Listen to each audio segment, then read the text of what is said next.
everyone. Guys, we've been changed. We've been changed. Oh my God, it happened. We saw it. We saw it wicked for good. Welcome to a new episode of the I Don't Like That podcast with our just no good deed. Yeah, that's right. She's wicked. Taya Valkyrie. Hello, everybody. And our perfectly pink Glinda wannabe. The boy in the bubble. The boy in the bubble, Bobby Blueberry. Hi, everyone. We are excited. We're just excited that it finally happened. It happened. The wait was worth it. The wait was worth it for us. Worth it. I mean, my God, that was something else. We're just going right into it. Yeah, and let's say this before we keep going. Everybody, this is a spoiler-filled episode of Wicked for Good. But we're talking free, flowy spoilers because there are things to be spoiled. Even if you've seen the actual Broadway show, there are things that are in the movie that are not in the show. And we're going to talk. So, you have 10 seconds to turn this off. Okay. Okay, but please come back. But yes, this is full of spoilers, although the internet has been absolutely not holding back. Reeling with spoilers. My God. Okay, so before we actually go into Wicked, I have to bring the camera in closer. We have to talk about something. Something to say. We have something to talk about. Something he doesn't like. You guys, recording the screen in a movie theater, pulling out your phone in a movie theater is trash behavior. Yeah. You are trash. You were raised wrong.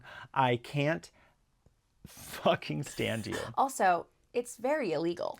You're not supposed to record. Supposed to do that. Taking your phone out in a theater is manners. Trash. Especially a movie like that everyone has been anticipating, and the build, don't do it. Even if it's because I saw one that we both saw that was on Threads. On Threads. And someone posted the end scene. The very end. But it's doesn't even matter where you are in the movie. Pulling out a phone is distracting to those around you. Yes. Let alone posting it for internet clout. For your likes. Just bottom of the barrel behavior. Don't do it. Everyone, have some manners. You're a loser. Respect the art. Respect the work people have put in, and respect the viewers who are wanting to watch the art. Yes, you are just trash humans. So I said that, but I just from experience. the rant. From I knew experience, it was coming.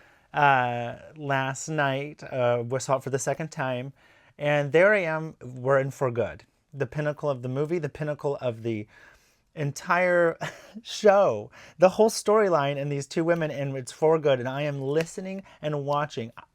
I'm hearing for good like it's the first time I've heard it.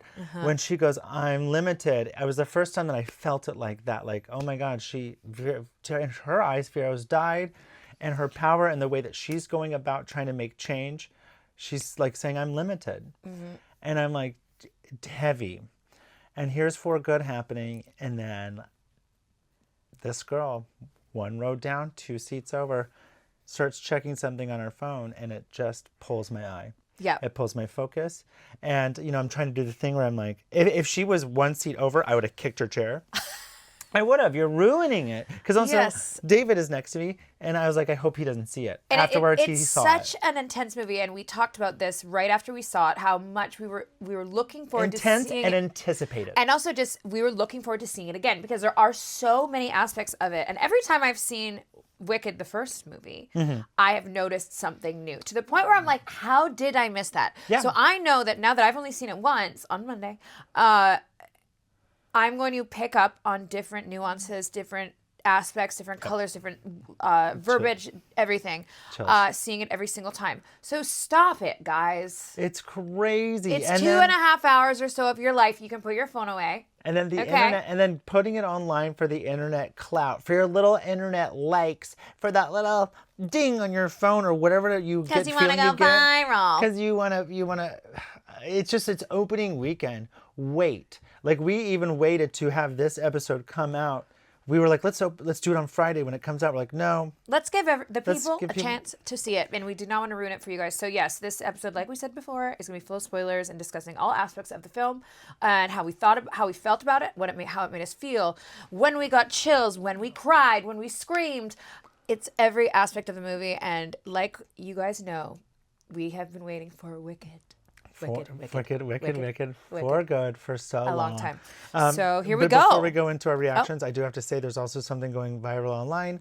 On Monday, we went to the Prime preview. And I know somebody else I work with who went to the Prime preview. Oh, yes. We do have to talk about this story because this went viral, and it is someone who is a friend of the pod. I know. I work with who this happened to. So what had happened is on Monday at the Chinese Theater at Hollywood and Highland, somebody got a drink thrown on them during the show, and somebody got kicked out. And it was a ruckus, almost like a fight. People were saying a fight had broken out. Oh, my God. So, guys, you guys, we have an exclusive here.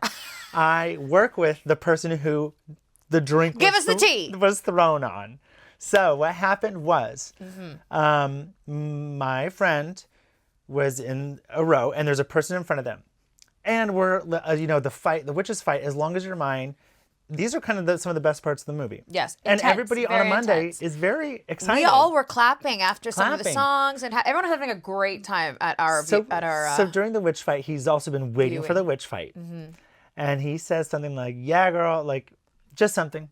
And then as long as your mine happens, and he's anticipating that, and they all clap, and the person in front of him turns around and goes, you know she can't hear you, right? And so he turns sour. Okay? And he's like, let it go, let it go, let it go, let it go. And then No Good Deed comes on, and we will talk about No Good Deed. But No Good Deed comes on, and the guy claps, because it is a big moment in the musical. Your friend. No, the guy in front of him. The guy in front. Claps. Okay. And my friend just couldn't, and he leans forward and he goes, you know she can't hear you, right? And the guy stood up and threw his drink on my friend. People are peopling. But I get it, because I was perturbed when the girl, for me, also, I go, David, should I say something to that girl with the phone? No. And he goes, no. And of course, everyone's standing up, and I go, don't be on your phone. And David's like, you said it anyways. Yeah, but after. It was after the movie's over. Yeah, it was after leaving. the movie's over, and I literally, it was all in one breath. I go, David, should I say something? You little snake venom. No, don't. And I just go, don't be on it. I said it all. And I didn't even care about his answer. But the movie was over, and the interaction happened after the movie was done. My friend who was supposed to come over to our Wicked party, was supposed to come over and be with us. And he's like, I haven't even seen the whole film. So last night I got him a popcorn bucket. Aww. Did he get kicked out? No, but it was, the experience was ruined. He goes, I can't imagine going and doing the rest of this movie with this. First of all, he's covered in soda. Yeah, no, so I would leave. He goes, he left, and he just wants to go back and start fresh. Ugh, so how fucking annoying and rude. I talked to him tonight about it, and I was just, he texted me on Monday. I go, are you coming over? And he goes, girl. He goes, I had a soda thrown on me, and I'm like, oh, okay, I can't imagine all this. And then you see it online the next day, and I'm like, girl, is this you? And he goes, yeah, that's me. So that's the exclusive. Whoever that person was that threw the soda. Trash. Fuck you. Trash behavior. Allow people to. Here at the I Don't Like That podcast, we don't like you. We don't like you. Trash. So speaking of, we'll go into the movie, but let's do this merch real quick, because that's how we started last time. I got more merch, guys. Oh, yeah. He wanted to bring up the other merch that he already showed, and I said no. No, I wanted to bring the new merch. So we have a new one. That's not what I understood. This one's wild. Okay, so now we're talking new merch that you can get at the theater. Yes, so I got the Emerald City. Oh my God. You did not get that on Monday. That's I got this last night. That you got. This is a monstrosity. I told Bobby that I had seen videos at the movie theater, people showing, or maybe it was the movie theaters themselves showing off what you could purchase. Yeah. And I was like, these are some of the most ridiculous, iconic, huge, massive monstrosity popcorn buckets. This is the one that Jonathan Bailey debuted on like maybe Kelly Clarkson. That is iconic. This is a monstrosity. It is the Emerald City, you guys, and it's a monstrosity. You know what I want to use this for? Letters. To hold makeup brushes. Oh, cute. I wanted to hold all my mail. I couldn't do anything. You could hold so many secrets in here. This was $55. Oh. Worth it. Oh my God. It's cute. It's cute. I love the green. Isn't it cute? Can this go? Okay, the mics are going away. Oh, Oops, well, sorry. Okay, Sorry, not the sorry. Emerald City has now entered the chat. And she came in with purpose. That is If you are crazy. listening, you should go to the video on YouTube because this is okay. So, large. Here, I'll move our drink. No, keep the drink in the middle. Oh. We're sharing a drink tonight. We're sharing a drink. Okay, so next.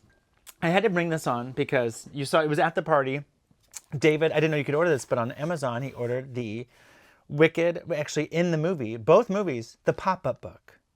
This is the pop-up book. This is the pop-up book that is... Is it exactly like it is in the It's movie? exactly like it is Oh in my part God. one. I didn't get a chance to look at it at your house because Isn't there's that so much going on. gorgeous? It's gorgeous. It has, what's fun is it has 3 total pop-up pages. Please the first tell me you got your nieces this. Or you We have... sent them. We sent it Okay. to them. I We were knew. going to send them this one, knew. but it was more expensive to send this one than to just order a new one. So we got this one. The first 2 pop-ups are in the first movie when little Alphaba's talking to little Nessa.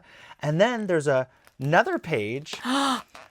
And we were like, this isn't in the movie. And sure enough, it's in part 2. There's a little pop-up of Alphaba in part 2 that you see briefly. Oh my gosh. So gorgeous. And it's also like... It's a beautiful book. It's very wool. It's very wool. It looks expensive. It looks rich. Because what do we love? Money. And it's green, the color of money. It is the color of money. Very and gold, pretty. the And color gold. of Gold. raw money. Gold is the color of gold. So then we have, we also got the Grimmery. The Grimmery popcorn This I saw bucket. on Monday. You got this on Monday. We got this on Monday. It's really, it opens like the Grimmery, and then you have this, you put your popcorn in here. We didn't put any popcorn in none of this. There was literally no popcorn in any of these. They just bought the buckets. Yeah, so it opens on both sides. The Grimmery, I love this one. I love this piece. This is a new piece for the house. Piece for the house. This is art. And then lastly, Last but maybe my favorite we love her. is the girl in the bubble herself. The Everyone. popcorn. Someone had popcorn at last night, and I was like, "Baby, don't put popcorn in that. That's an art piece." You know, Glinda And doesn't want to be covered in grease and butter No, and she and salt. lights She lights up everybody. It's beautiful. and then just to finish this little segment, David, went to the 6 o'clock on Monday. David goes, he gets the merch, and the person goes, "You're the first one to buy all this. You're the first person to buy this merch." And David's like, "I was the first to buy the merch." And honestly, David, so we had to go in 2 cars from Bobby and David's house. And our car was the second car. We got there. David had bought the merch, bought us all popcorn, sodas, everything. I have never been so happy to be his daughter. I know. You want to talk about Great dad behavior. Excellent dad behavior. I don't want to discourage anybody from going to the theaters. So let's just say the price of 8 tickets, $240. And David spent $150 in merch. So that's at least $400 experience. But to me also... There was 8 of us. We had a great time. That's 8 of us. So everybody also had popcorn. We had plenty of soda. Okay. Now we have to talk about the drink. Yes. Okay. So after we go into the theater, we're going to give you guys a whole experience here. So after we go into the theater, because we were the second to get there, David shows up. He has the popcorn. He has everything. Of course, we want to have a little cocktail before we go into the theater or to bring into the theater. So, Bob, I'm at the bar ordering the drinks. You wanted to go to the restroom, and you said, "I'll have the alphabet drink." You're like, you're getting Champagne. Like champagne. Yeah, and I just I'm got a like, little can you just champagne. get me the alphabet drink? I'm gonna go to the bathroom. I'll be right back. So he comes back. Also the bartender It's taking forever. And Kira's like, I turns around and like this person just measuring everything out. And I'm like, we have a schedule to stick to. You turn around to me and you go, "Are you okay?" Because you were like vibrating. I needed everybody to be in the theater. I am such an energy reader, and I looked at Bobby, and I swear there was like literal, like, you know, people describe auras off people. For me, it looked like Bobby was like going womp womp, like, because I could tell he was stressed out because he wanted us to go in the theater. Also, on that note, you were really worried that there was going to be no previews, and there were previews. There were. While My other sisters theaters did not have previews. So if you are going, just be aware. Yeah, well now there's Now going it's to a be previews. regular- We went to the pre thing because last But we year did have I did the previews. preview and there was no previews. And there were other people that had there's posted also on no their social merch. media that They didn't people have didn't previews. know that there wasn't going to be any previews at their theater, and people were showing up late, which I still feel like people were late showing to us. Yeah. So anyways, going back to the drink, I get my drink. Finally, they give Bobby his drink, and they have this She goes, one last It's already taken forever to make the drink. And she goes, the last final touch. Yeah, and I'm like, oh my God. We're like, oh my God, just blah, blah. And what she did, the last touch was a bright green glowing ice cube. So the whole drink is glowing, like the color of my sunglasses, like vibrantly neon. And we're like, okay, cute. Whatever. Also thinking that other people in the theater had the alpha drink, but no. I am the only one who has a bright, glowing green drink. It was like, I don't know. It was like comical. Poison. Well, first of all, also, we're in the theater. It's dark. But the movie's about to go on. Marissa and Brittany got food. I'm vibrating. And Brittany and Marissa walk in, and they're like looking for us. And I just hold the drink up because it's bright green. And they go, there he is. And then Marissa, they get lost at the stairs, and you hear Marissa go, Bobby, can you flash your drink again? Flash your drink again. Because I put the drink was so bright, I put under the seat. It was distracting. It's like a phone. It was like a phone. 5 phones. It was so bright. Was it good? Was it tasty? Yeah, it was good. Okay. I'm also not drinking. I'm drinking slow. I don't want to peter in the movie. Oh yeah, no, we were in it. We were locked in. And so yeah, So now we can. That's the merch. That's the. So let's talk about the movie. What do you want to? I'll let you start since this is your passion project. Yes, this is. I think we should talk about just initial reactions. Mm-hmm. Let's talk about how we felt, and just like the last movie for me, when the movie ended is when I almost cried the hardest because there was something just like it happened. It's complete and it was beautiful, and we witnessed it. There's different emotions you experience through the whole thing, but both times I didn't expect it either time. But the movie ended, cut to credits, and I just start weeping because I don't know, just like the whole of it all. Yeah, I felt like very emotionally invested from the beginning to the end. Yeah. I don't think that I ever had a full cry, but I was. My tears were running down my face 90% of the time. My eyelashes fell off, and we'll tell you what we did with my lashes. Oh, we will. After that. But yeah, I felt emotionally invested, so emotionally invested the entire time. They really brought us into it. I think that truly through the performances. Yeah, and I think the anticipation and how spectacular the first one was, we were just so invested. And we love the story. We love the actors that are bringing us on this journey. Because it's a love story really between friendship, and it's like a pure, there is other love story going on, in triangles, but the real love story is between two friends, two people which honestly, who find each other. I feel like friendships can be your soulmate too. Yes, and this is two. Oh wait, no. Oh, I'm sorry, holding the finger. We're holding space. Yeah, they're holding space for friendship. We did the Cynthia in front of the Emerald City. But I just I feel lucky because I already knew the story going in. I knew Act 2 was different. I knew it was Act 1 is a celebration and brightness and optimism, and Act 2 is definitely darker. It's dark. It's sad. It was definitely more emotional, and there were more layers. It was not so. Yeah. And so I think that is why some people weren't as happy or were not resonating with the second one because I think they expected it to be. They expected loathing, and they expected Wizard and I, and they expected dancing through life in one short day, and I'm like, Act 2 calls for none of it. Yeah, it's very different, and it's more adult, and it's more serious, and it actually goes into the issues that people have in their friendships and the layers that come with relationships, and it's really about consequences too. Yeah, it's about the choices were made in Act 1. Act 2 is dealing with consequences, and I want to how you deal with them. And I want to talk a little bit about the filming or something that a choice in editing, because in the first part. A song ends, and they were smart to leave a moment for people to clap and cheer. At Wizard and I, we go to a hallway cut, and we're still cheering. Loathing, the way they edited it, it called for it. And I felt like Act 2, they didn't let you do that. They didn't. The editing and the filmmaking of it, they were almost discouraged cheering because this is not cheering. This is not cheer-worthy. I feel like people were clapping like us because we were just taken aback by how talented and outstanding it was. We clapped at some parts, but not every single one. But not For Good, the pinnacle of the whole movie. We didn't clap after it because you're sitting in it. Yeah. And I didn't want to clap. I was impressed and it was beautiful, but I was like, why am I clapping? These two women are saying goodbye to each other. And one of my favorite shots of the whole movie, both movies, is when Alphaba goes to Glinda right before the water and all that. She goes, everything's going to be okay. Yeah. And they shut the door.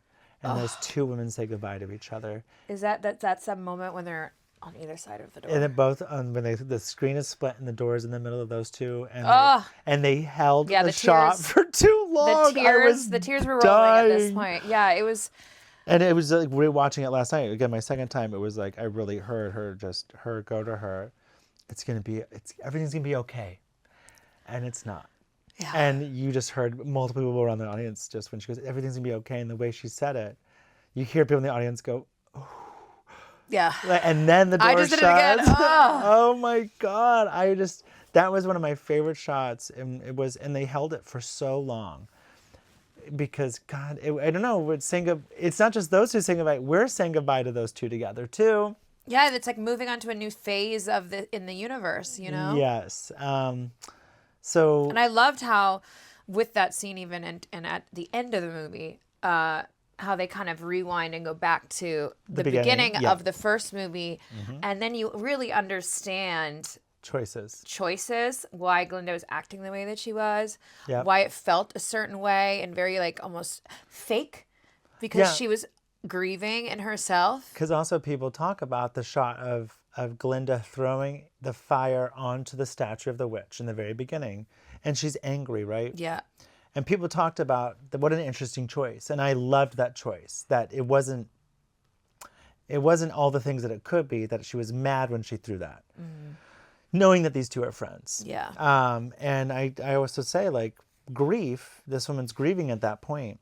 Yeah, Anger is part of grief. Yes, it's one of the 5 100%. stages, and I do believe she was mad. She was very mad, and whether she was mad herself, the people around her, or Alphaba herself, anger is a part of grief. And then seeing the rewind and the emotions that... It made it all that much more impactful. Yeah. For me, at least. Yeah, like it was... I can't wait to watch part 1 now. Again. And then I can't wait to watch them together. Because also people who are seeing the double feature, you're seeing how it's meant to be, which is a 5-hour block. And people complaining about 2, saying it's not like 1. I go, it doesn't matter. This is one story. This is not a sequel film. This is all filmed at once. It's a continuation. This is... We only saw half the story. And had this all came out last year as one 5-hour-long epic, I don't think people would be complaining. No, because I think people would realize those are the layers and hills and valleys that storytelling is and creates and what film is. You know, you can't have it just be like this happy-go-lucky, like bubblegum stuff the whole time.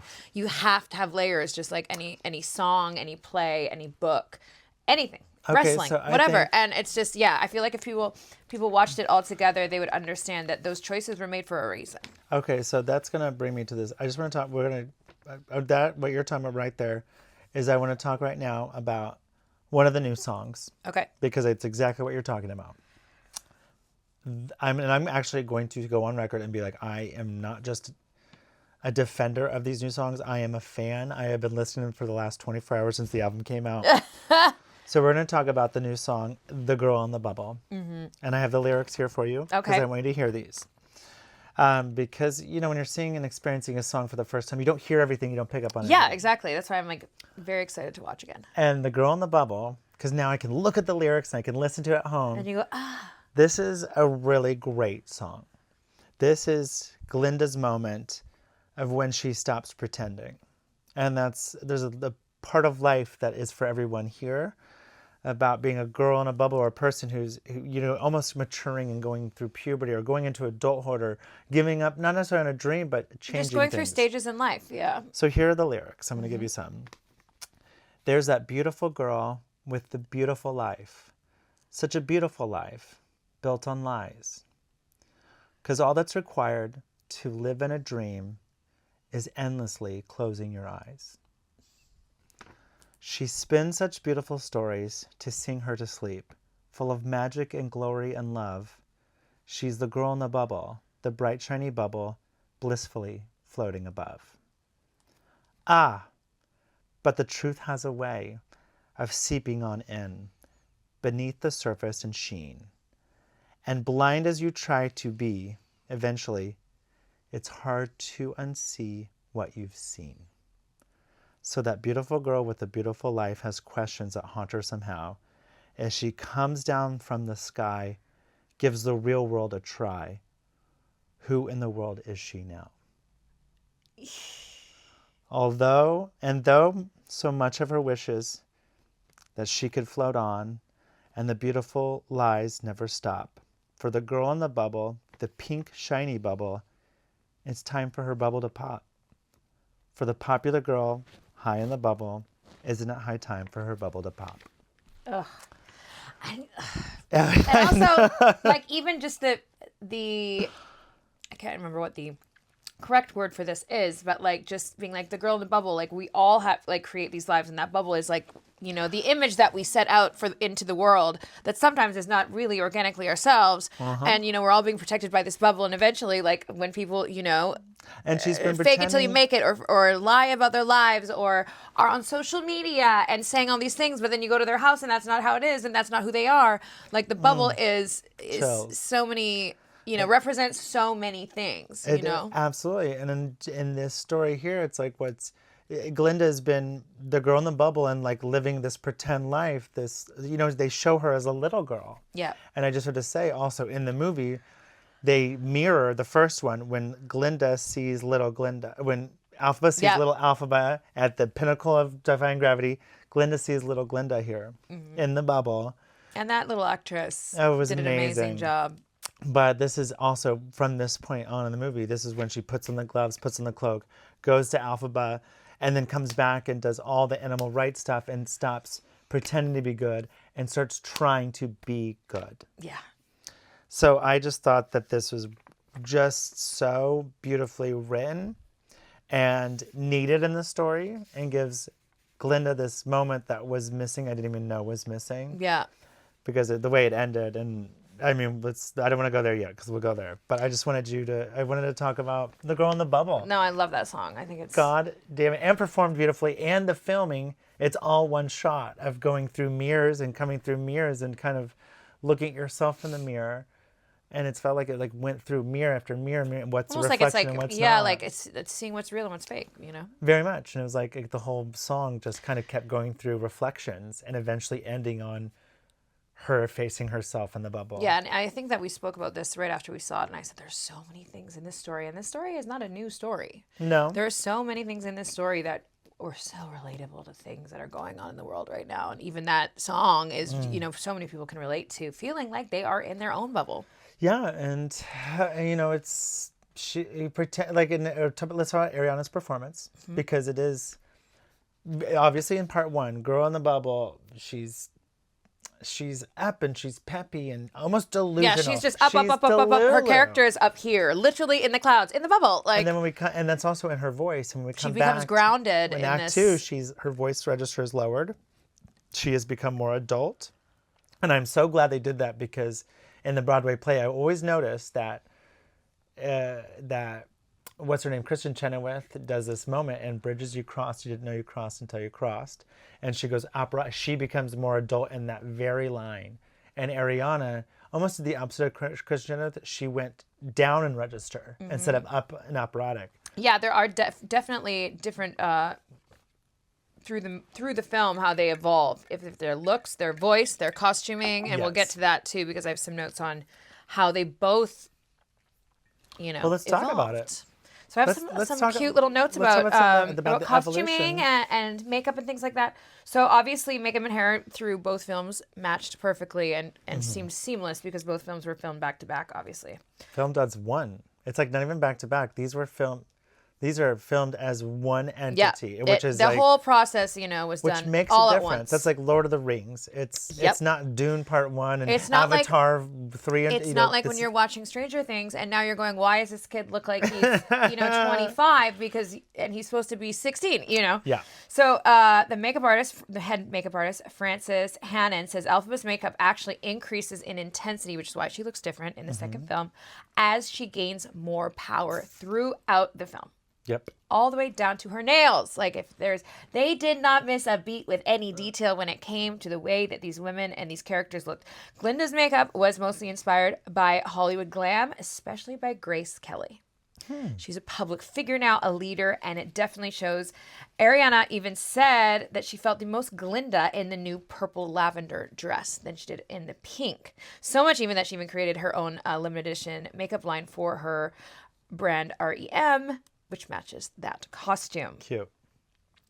Which honestly, if you've seen influencers opening these PR packages for that line, it came in a bubble. It did. It was like a big circular kind of platform like this and a huge bubble over top. It was very, very cute. So going into the costuming, costume designer Paul Toswell said Elphaba's edgier, obviously, in Wicked for Good. As to, her cape became longer. Her hair actually became, her hat actually became higher. Oh, it did. Than the first one. And you'll also notice that she's wearing like boots and fitted jackets because she is that witch. Yes, that makes sense. So, and then let's talk about something that everyone's been talking about, which is the knitted sweater that she wears in the love, sexy, seductive scene with Fiyero. Hardly sexy. But sexy in a PG way. Because everyone was just like, Elphaba in a thick knitted sweater? Like, what is going on? They like saw a little bit of skin. Nothing. And we'll talk about that. But I'm like, baby, I've seen more skin one on person, FX or literally on ABC. MTV. So one site even called it the sex cardigan, which is fucking hilarious. Oh my God. I was like, guys, stop. The sex cardigan? Which is crazy. You don't have one? Get it together. Yeah. Anyways, personally, I loved Glinda. Although she stayed true to her iconic pink tones, I loved that we got to see some blues, which for me, like, obviously referenced the original iconic Glinda dress that Kristen Chenoweth wore in the musical, as well as some mint greens and lavenders, which I thought was really fun because even though she did stay true to her pink and her bubble pink. Truly, these colors are all go together. It's all iridescent of a bubble. It's giving sherbet. It's giving sherbet. But it's like ice cream, and I love it. It's colors you see in a literal bubble that you blow. Yes, it's the oil slick. The iridescent of it all. So I mean, as we can see by all the things you have bought going along with the costuming and the makeup, a lot of brands have gone on board with how, much of a marketing behemoth that this franchise has become. So if you are like Bobby and I, and you do want to check out some merch and some clothes and fashion that is inspired by the movie, I got a couple brands here for everyone to check out. So obviously I said REM by Ariana Grande. Sophia Webster actually did these really beautiful Elphaba shoes as well as a Glinda shoe.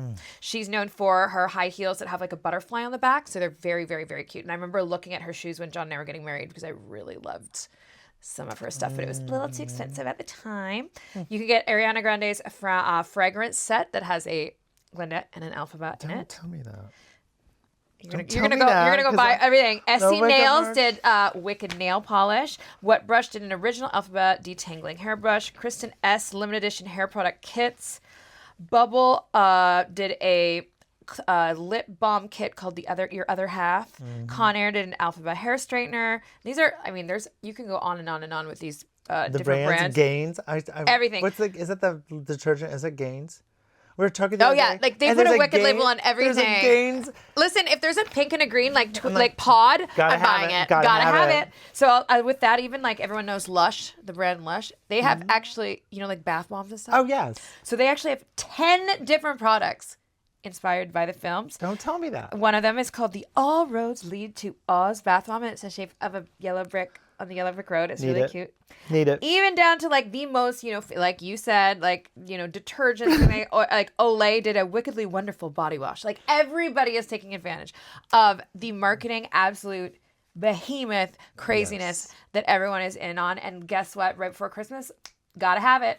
Gotta have it. Got Gotta have it. Gotta have I them. gotta Tap, tap. Tappity Tap tap. in Emerald City. But yeah, so that's what I want to talk about the because there were comments about not only the sex cardigan.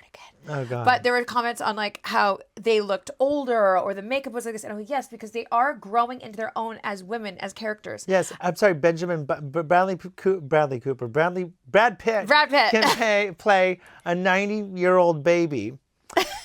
But Cynthia Erivo can't get 4.5 years have passed, and they're like, how did they do it? And it honestly, guys, in the first film, she's in school. She is a young woman. They she's did a such teenager. a good job of making her also the acting and the makeup the hair, and the wardrobe. everything. She felt young to me. Yes, and as she becomes more womanly, as she grows up and comes into her own as a strong, independent, badass woman, her makeup gets more intense because she is more intense. And the costuming, I love the notes on the costumes growing and being longer and taller and bigger and better because they became bigger and better as characters as well. The boots also. And that is all I have to say. Okay, great. Because I'm not done. No, I know, but I wanted to get my little glam sesh for you guys. Okay, so some things. Let's talk. Okay, talk about also hair and makeup. Fierro. You just learned this because I told you. Yes, but this is a great note, which I didn't even pick up on, but that share it with the pod. In part 1, Fierro has brown eyes, and in part 2, he has blue eyes. One, it's a nod because in the book he's like blue or like has blue tattoos. He's like almost blue skin. He has so many tattoos he almost is like blue. So that's why he wears blues. But also in part 2, he literally sings and says, "I'm seeing things through different eyes." So if you notice and look closely, Fierro has blue eyes in part 2. Okay, and with the blue question. Yes. And maybe this is something that I completely missed in the first one. Yeah. Was Fierro's horse always blue? Yes. Because it's a horse of a different color from Wizard of Oz.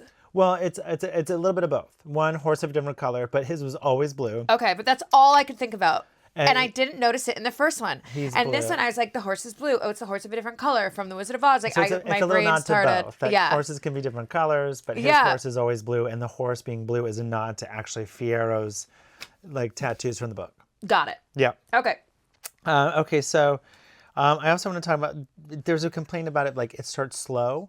I'm sorry, was I watching a different movie? Yeah, it did not start slow. I thought it came in hot. We said, let's go. Also, when you watch this as one whole movie as it's intended, and people complaining about part 1, part 2, the thing is, 5 years from now, this is going to be viewed as one thing. Because that's what you do. You watch one and you go into 2. If it was the 90s, you would be getting the box set. Yes, you would absolutely be the box set. This might be the rare 3 tapes. Yeah. But it came in hot for me. Yeah. I thought we came in broom a flying, songs a singing. Yeah. I could not disagree more with Wicked for Good starting slow. It all started plot, plot, plot, plot. Yes, it all started happening so fast. There's a lot to take in because there are lots of layers and lots of stories going on. And you don't want to be too fast because if you're watching it as one whole thing, you just experienced Defying Gravity. Hold on a second. Give me a second. So some of the new ads, just in the first opening, they had a little bit new song. They add a little reprise to Wizard and I, where she sings about, Elphaba sings about him being a fraud. And one day they'll see she's singing Wizard and I, but now her tone has changed. She's different. And then when we see Glinda again, we get a little bit of loathing. But it's like, how do you prevent a perfection? And then what I didn't know I needed was her coming out the doors and going, la, la, la, la.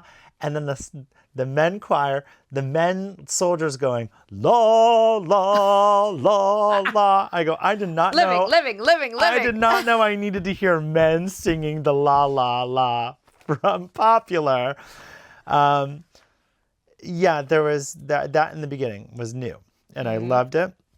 A couple other changes. Wonderful from the Broadway play is just Elphaba and the Wizard, and now they've added Glinda to that song. Yes. And John Chu talked about that it was important that in the play he's trying to convince her to join his side, and John Chu was like, I don't believe that Elphaba would even consider it. You need Glinda to help convince her. Yeah, they need to be both of them together. They need to both be together. Listen, if there was some weirdo talking to just one of us, they would try to manipulate both of us to try and get us to agree. Absolutely. And it's like if it's me and this person you don't like, you'd be more susceptible to going, okay, maybe I should. Because there's also this beautiful moment during Wonderful when Glinda and Alphaba are dancing together. Yeah. You know, they haven't seen each other in so long, and it almost seems like everything's going to work out for a second.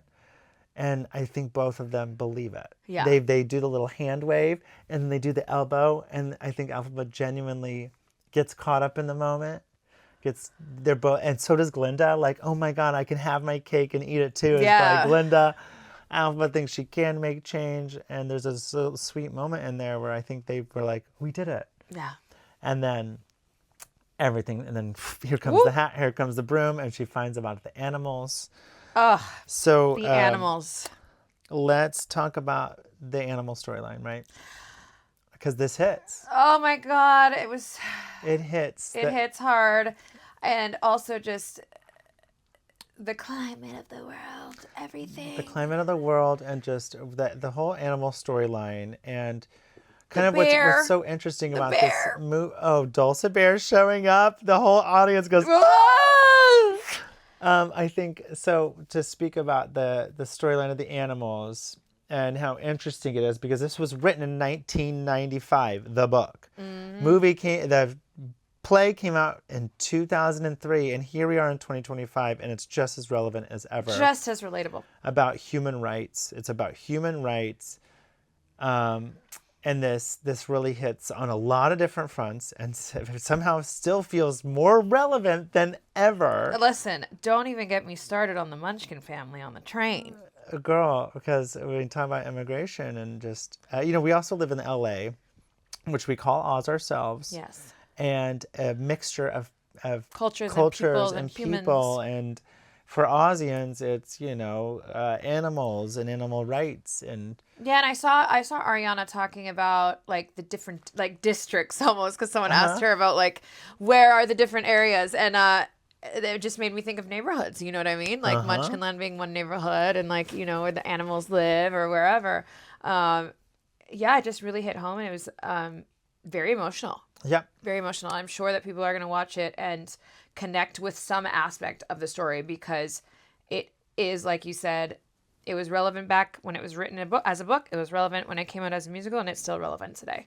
And I just think that it reiterates that we all need to be kinder to one another, and us all being different and all having different stories and being from different neighborhoods is a privilege, and it keeps the world interesting. So and what's cool about this movie is Glinda is part of, like, joins the wizard and Madame Marble. Mm-hmm. However, she has no problem with the animals, right? That's not her. No. She's working within the system. Alphaba is She's just worrying about with her bubble. But she also wants to make good happen, correct? Yes. But she's working within the system. Alphaba is working out of the system, against the system. And we're kind of trying to get to the same place, but two different ways. Right? Yes. That's a lot of what this movie is. Alphaba is fighting the wizard from the outside, and Glinda's almost kind of... like she's trying to iron out the kinks almost from the inside. But like, I just don't want to piss anyone off. Like, yes. I'm having fun here, but like, can we not do this? And ultimately, it's kind of... what is the word in the song? Goodest? Goodliest. Goodliest, yeah. She's trying to be the goodliest. It's interesting because the movie itself and the story itself is what ends up winning in the end is kind of working within the system, or really truly they're both connecting. Yeah. That was why it also hit so hard when everyone Alphaba working together. Alphaba, who's been fighting so hard for what is right. She's right. Mm-hmm. But is the way she's going about it the correct way to go about it? Maybe not. Maybe not. Because then by the end of the movie, by For Good, she goes, I'm limited. And look what it's cost my sister.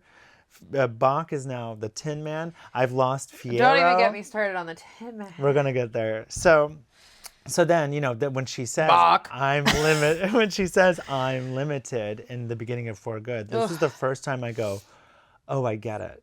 She's going, I'm limited, and my approach. And it almost like she sacrifices herself in the end so that.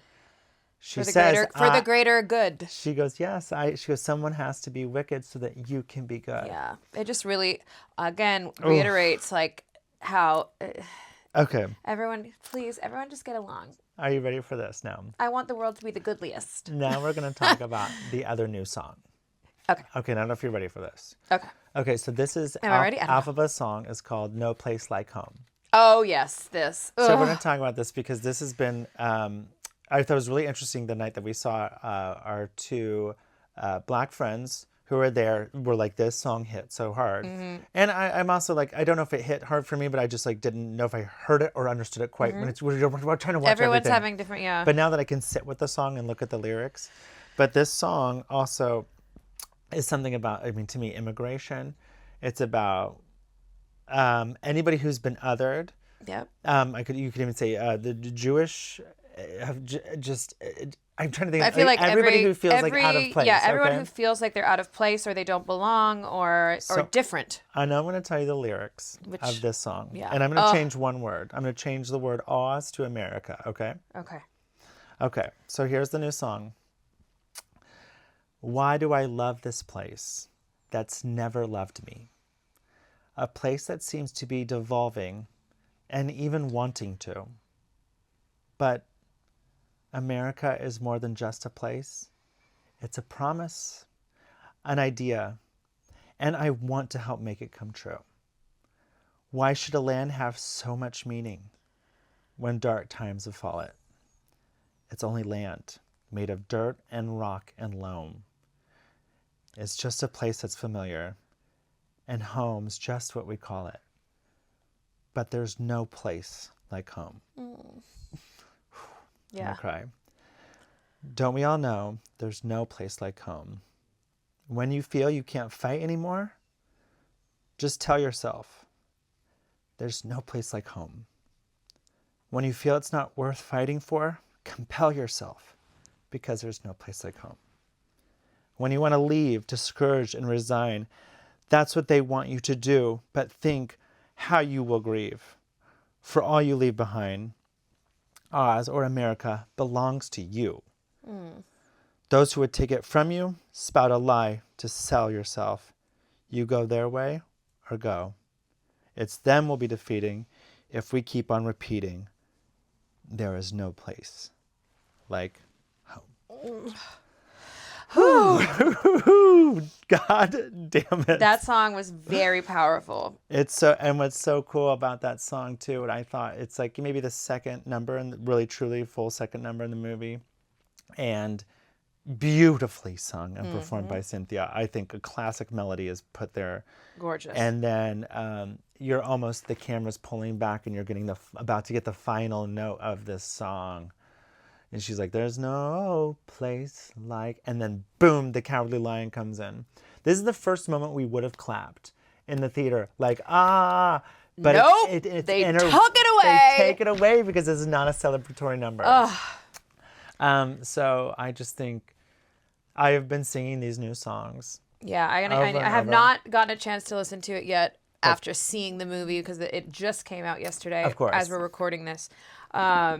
But I'm going to sit here and defend these new songs because they were beautiful. They were beautifully written. They were beautifully performed. And they were needed for the story. And they were needed for the story. And I feel like they just empowered the story moving forward. Yeah, I don't know who said it, but someone's like, this is a new slave hymn. This is a fighting hymn. This is, and I'm just like, fuck, I fucking feel it. And that's why I had to change it for like Oz to America. Because God damn it. It's America, so good. we love you.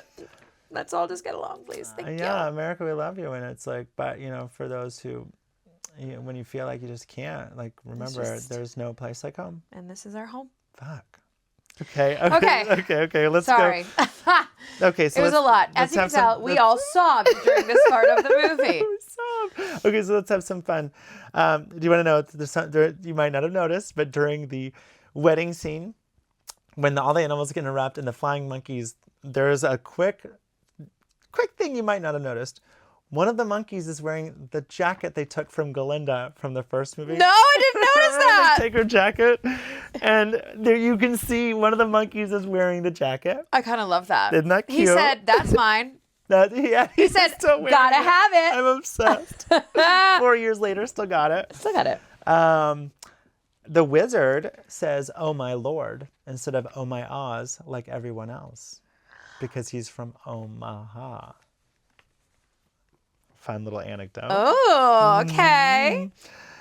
Also, that animal scene when they break through into the wedding is Okay, you have chaos, and chaotic. I'm here for it. It's also just the parallels The of Alphaba liberation. walking down the stairs and Glinda walking down Glinda's in the wedding, and Alphaba's walking down to the animals, and we see Dr. Dillamond. Oh my Dr. God. Dillamond. When we saw him in the cage, I sobbed. I sobbed. I sobbed when Chissery said Miss Galinda at the end. He says her name. I was like, okay, God damn it. Something else I think is interesting that people have been discussing online is the ending. You know, at the very, very end, which I love that we kind of go into the deadly desert. People don't know about it from Dune. the books. Dune. We call it Dune. We all been calling it Dune, yeah. But the deadly desert is in the books, and that's where the place beyond Oz is like, instead of She's wearing the sex cardigan and going into the Dune. Yes. Well, she's got more of like, that's not a car, that's more like a, It's layered. to me, that's a sheer, I just like I don't know, saying you sex call it- cardigan. You do. But people have been talking about, does Glinda know she's dead? The Grimmery opening for Glinda, is that magic. Alphaba Approving it, kinda? or is that Alphaba saying, "Hey, I'm alive," or is it Glinda Doing it herself? actually doing it herself? So that's been. I love also. This is what makes good movies great is We have questions. Is letting us discuss it. Yes, and that's why we're here at the I Don't Like That podcast. My personal opinion is Glinda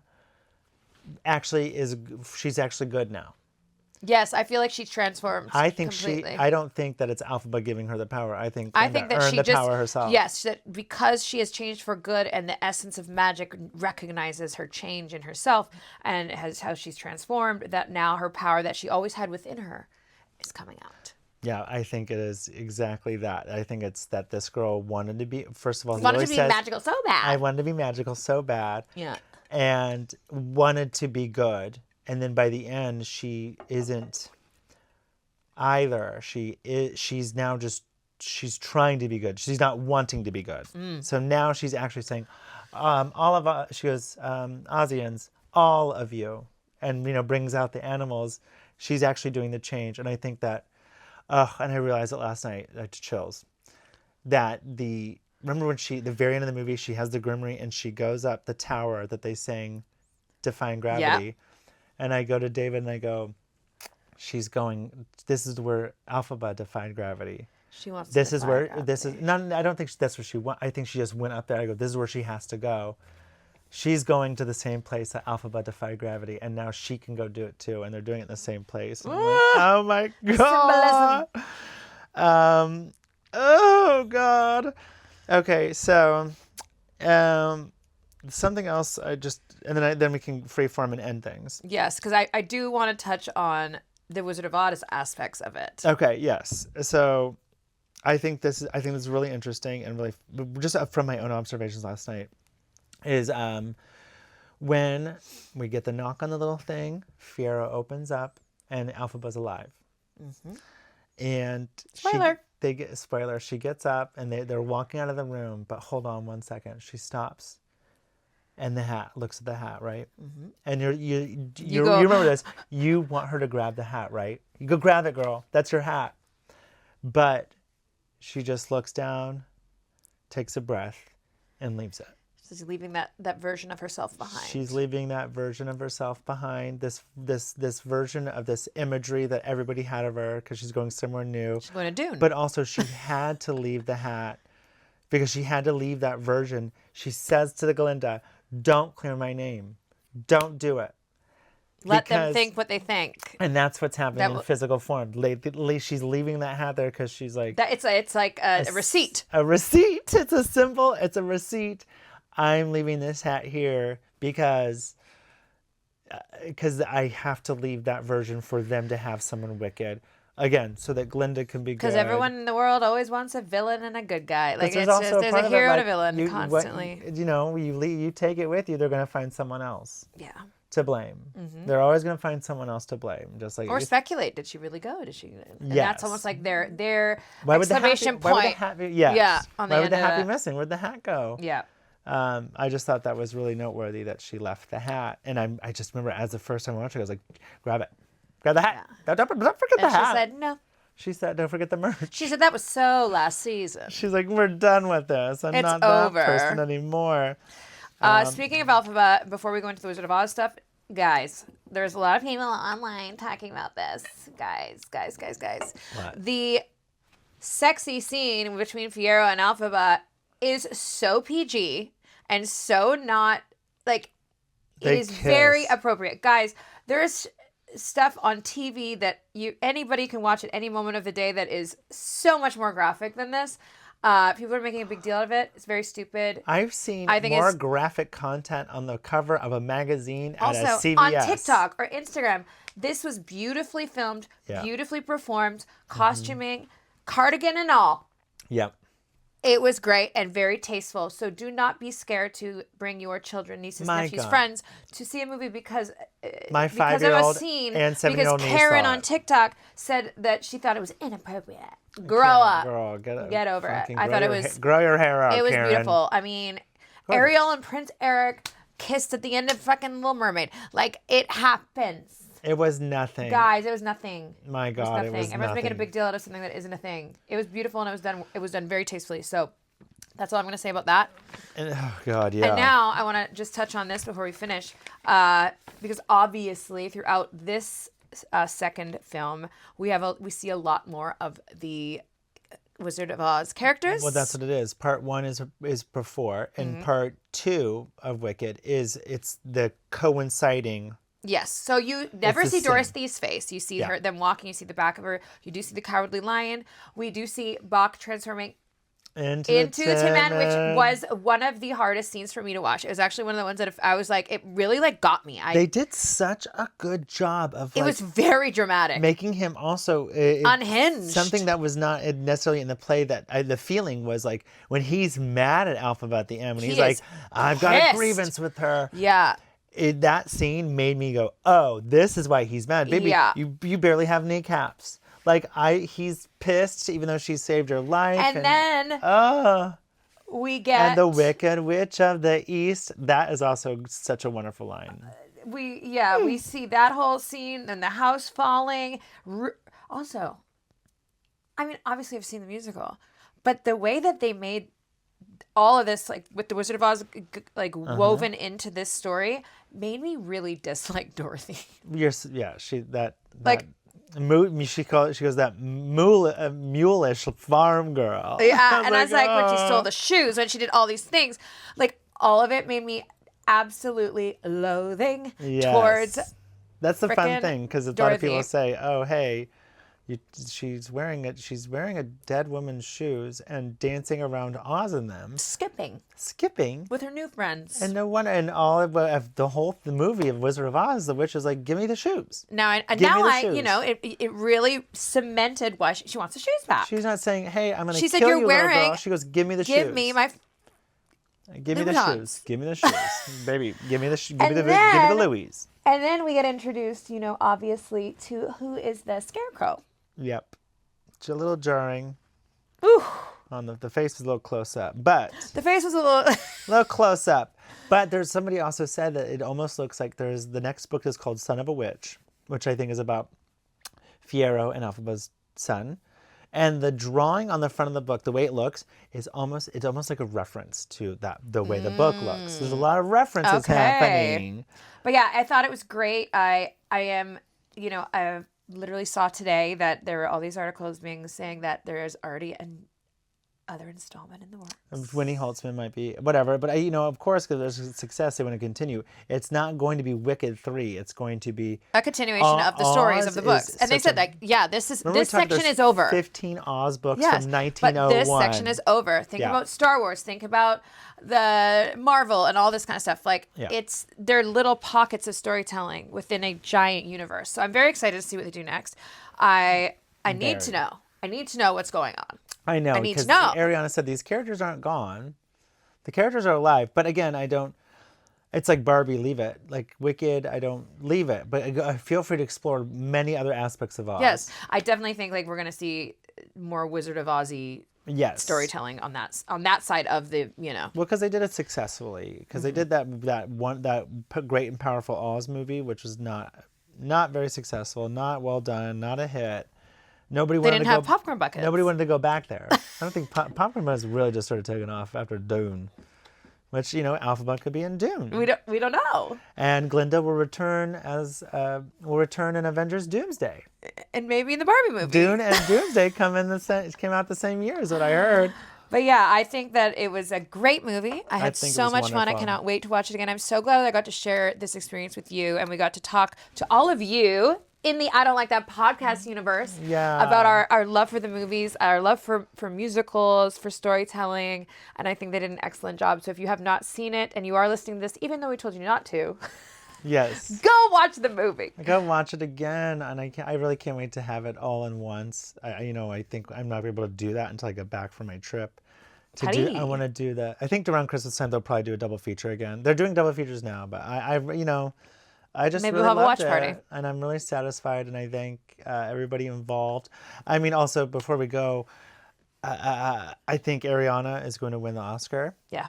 I think that this is going to win a lot of things that they did not win last year. We'll put it that way. Yeah, I think that Wicked will win probably the Golden Globe for best musical comedy. And I think Cynthia Erivo will win Actress Musical Comedy. Ariana will win Supporting Actress Musical Comedy. Those are in the bag for me. Now, the Oscars is a long road ahead. We will be following along the path. Yes. Along the yellow brick road to the Oscars. Along the gold brick road, perhaps. The gold brick road. But I do think that Ariana, that movie was her emotional journey. Yeah. And I think she everyone really involved did an excellent job. Flawless. Yeah. The scene when she goes, her sister. Go for her sister. After the whole wedding and the betrayal, it's like, fuck! It's heavy, everyone. It's heavy, and I just loved it. And go watch the movie. And I feel like you and I are just now right on the beginning of our own Alphaba Glinda. Can you imagine when we filmed the last episode of our pod? What a mess we're going to be. Oh, God, why? No, but when you see this movie, you too will be changed for good. Absolutely. And that being said, I'm just going to whisper in your ear. It won't be for a long time. Okay. You're stuck with me. I'm stuck with you. I'm stuck with you for a long time. Yeah. But yeah, anyways, guys, here's the I Don't Like That podcast. Enjoy the movies, guys. Mwah. And Love we'll you. talk to you guys very soon. The wizard will see you now. Bye.